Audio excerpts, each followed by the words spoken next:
Halo geng, jadi aku hari ini akan share berbagi resep buat kolak yang paling sedap dekat muka bumi nih. Tiada tandingan. Aku nak buat kolak keledek. Keledek. Jadi aku nak buat kolak keledek yang paling sedap. Pokoknya Mika tengok aja resepnya macam mana. Mika nak ikut-ikut, tak nak ikut sudah ya. Ika dekat rumah aku rumah bapak aku sebetulnya, bukan rumah aku deh. Oke. Kita perkenalkan dulu bahan-bahan kita nih. Nah, oke, untuk membuat bahan kolak, aku menggunakan 4 biji buah keledek atau kata orang Indonesia ke buah ubi. Tahu ubi apa lah, tak tahu deh. Terserah lah, pokoknya buah keledek lah. Mika kalau tak tahu tanya keledek. Mika tengok Google lah. Keledek, ikan 4 biji. Sebab masih ada pisang ke, tak tahu pisang apa, pisang kepuk ke. Pisang kepuk ke 3 biji. Ni santan 1 biji kelapa. Jadi resep untuk memasak kolak itu yang sedap menggunakan bahan dan alat yang bagus. Jadi resep kolak yang paling sedap dari aku ya. Anda harus menggunakan dandang ya untuk memasak 4 biji kucing aku tengok. Dia nengok aku berbual. Jadi untuk memasak 4 biji kolak keledek, Mika harus menggunakan dandang sebesar ini.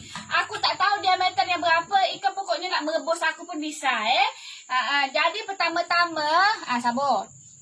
Letakkan dekat atas kompor ni begini. Hantu, terkejut aku. Dah api meletup. Ika sinar ke cukup apa meresahkan ya geng. Tunggu kejap. Jadi Mika letak ke atas kompor ni begini. Mika hidupkan kompor. Hidupkan kompor. Habis itu sabar. Minta air dah aku. Masukkan air putih. Masukkan air putih sedikit. Sebab apa? Sebab kita nak merebus keledek ke tadi ya, merebus keledek. Jadi kena dalam sini keledeknya. Tengok, kena dalam situ keledeknya ya. Keledeknya masukkan dalam sini. Kalau untuk pisang itu terakhir baru kita masuk sebab dia lembut ya. Macam tu. Dah hidup belum api? Sudah. Amat benda tu. Jadi kita masukkan sedikit garam. Sedikit garam. Kita masukkan sedikit garam ya sebab tak ada sudu. Jangan negat. Tak mana sudu dia. Masukkan sedikit garam. Kita tak tahu tutup ni kat mana Pening. Tunggu sekejap. Aku cari tutup dia dulu. Nampak? Dia sudah menggelegak. Nampak dia sudah menggelegak. Jadi kita tutup. Biar dia cepat lembut, kita tutup. Kita tutup. Jadi ini adalah salah satu sebetulnya kenapa kolak-kolak orang tu bisa sedap. Sebab inilah alasan dia. Ya, sebab inilah alasan dia kenapa kolak itu bisa sedap.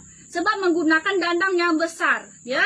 Dandang yang besar atau periuk besar macam ni. Macam tu Jadi kalau Mika nak kolak Mika tu sedap, jadi aku tadi cuma menggunakan 4 biji buah keledek saja ya. Harus menggunakan dandang sebesar ini. Kalau Mika nak nambah sebiji lagi, misalnya jadi 5 biji keledek dia, Mika harus nambah besar lagi benda ini.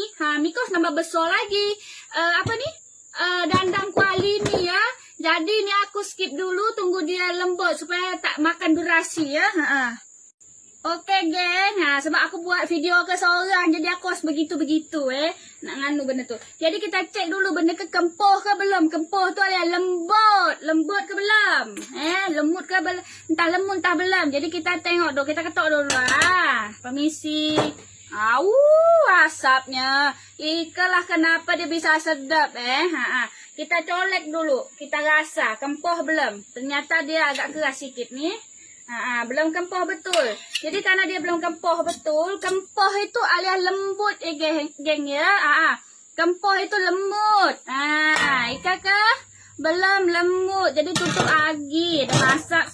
Pokoknya entah berapa menit itu serah Mika lah. Kira-kira dia lembut lah pokoknya. Kita nanti kejap lagi. Oke geng, kita cek lagi ya geng. Kita cek lagi. Kita cek lagi apakah dia sudah lembut. Ika dah separuh lembut ya, geng. Entah berapa menit aku rebusnya tapi separuh lembut. Jadi kalau dia separuh lembut, kita kena gula, geng. Kena gula. Agak-agak aja. Suka hati Mika lah gula ke. Mika nak manis, kena banyak ya. Kena gula. Gula mah kami habis lagi. Oh ada lagi. Kata aku habis lagi. Jadi kena gula. Chef itu dikacau-kacau. Ini resep yang sangat langka ya. Aku buka rahasia orang yang jual-jual kolak ya. Aku buka rahasia dia dekat sini. Kenapa kolak orang tu sedap? Sebab dia menggunakan dandang yang besar ya guys ya. Dandang besar. Ikan merebus aku pun dapat ikan dandang. Ya. Habis itu dimasukkan ini santan kelapa sebiji. Ya, santan kelapa sebiji. Kacau lagi. Kacau lagi. Pokoknya ini ini adalah resep kolak paling sedap aku buka rahasia kenapa orang tuh buat kolak sedap sebab dia gunakan dandang sini. Ini tadi kalau 4 biji keledek, Mika gunakan dandang ini. Tapi kalau 5 biji, Mika sudah besar lagi dandangnya ya. Ini kita tutup lagi ya sampai dia betul-betul lembut. Baru kita masukkan pisang. Oke, kita skip dulu. Oke, geng, ini kita tengok lagi, geng. Apakah dia sudah lembut, betul-betul lembut ya, geng ya.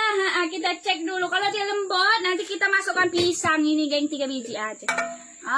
Tuh tengok berkepul dia punya asap. Oh, hangat Datuk hangat. Itu anak saudara aku. Itu anak saudara aku ngebos balon tu. Bawa siap bawa balik sekolah. Oh, lembut sudah, geng. Dia sudah lembut. Kalau sudah lembut, kita masukkan pisang tadi 3 biji. Kan pisang gepuk agak Entah, tak tahu dah. Pisang gepuk. Itu kurang gula ke, Cik? Kurang gula ke? Tak manis sebenarnya ke? Tak manis ke? Kolak kan nak manis pun sedap. Ya, Jadi kita masukkan gula. Ya. Masukkan gula agak-agak 2-3 kilo, Gula dia agak 2-3 kilo. Itu baru sedap. Kalau tak 2-3 kilo tak sedap ya. Jadi dia dikacau-kacau lagi. Dikacau-kacau lagi ya, geng. Kacau agak sekitar, bukan dikacau, didiamkan agak sekitar 5 menit ya. Kita 5 menit lagi ya. Pokoknya video aku cuma sampai 10 menit aja nih. Oke, geng, sekarang kita buka lagi, geng ya. Ini sudah matang, kita tutup. Ini resep paling sedap ya. Hoi, kolak aku. Kita masukkan dalam Mika. Mika tengok Ika bukan main sedap. Awak darat, tak dapat aku cedok kuah Ika. Ini dia kolaknya, geng. Tengok berasap berjibun, bukan main sedap ya, geng ya. Pokoknya Ika adalah resep macam mana kolak orang tu bisa sedap. Pokoknya tergantung dandang dia. Semakin besar dandang yang mereka gunakan atau periuk mereka gunakan, semakin sedap ya. Oke, geng, ini dia kolak. Tengoklah putih bersih tanpa noda. Dia punya kuah, dia punya pisang lembut. Ika panas tak dapat aku makan dia. Aku siap dulu sekejap. Aduh. Ika kolak memang cukup sedap, geng. Ika kolak memang cukup sedap. Kita rasa pisang deh, geng ya. Rasa pisang, geng. Rasa pisang. Ini keledek dia tadi. Lembut, rasa keledek. Pokoknya itu resep dari aku, Kalau Mika nak bertanya boleh komen.